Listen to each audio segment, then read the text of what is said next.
The state legislature has unofficially recessed for the remainder of the summer. 22 News State House reporter Christine Lee is live on Beacon Hill to tell us what they did during these final days on Beacon Hill.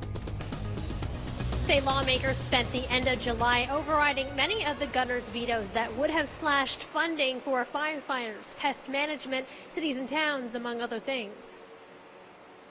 The state legislature managed to override most of Governor Deval Patrick's vetoes to the 2014 state budget and a mid-year spending bill. They rejected the governor's changes that would require a study to be done on the cost-effectiveness of EBT card photo ID after it's implemented. It's an odd thing to reject, but we can, I will hope that my successor, working with the legislature, will undertake to do it anyway.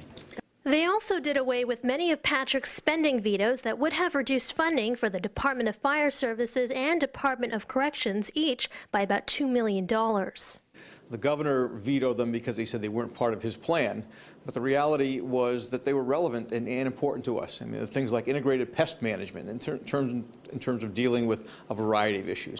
The governor was concerned that a major tax bill approved by the state legislature didn't raise enough revenue to pay for items in the state budget. Last week, state lawmakers overrode the governor's $177 million in cuts to cities and towns.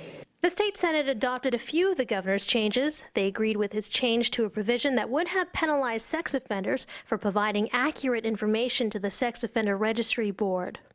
Massachusetts ended fiscal year 2013 with a $540 million surplus. Governor Patrick has filed a bill to deposit $500 million of those dollars into the state's rainy day fund and the remainder into spending accounts that are running low on funds. Live at the State House, Christine Lee, 22 News.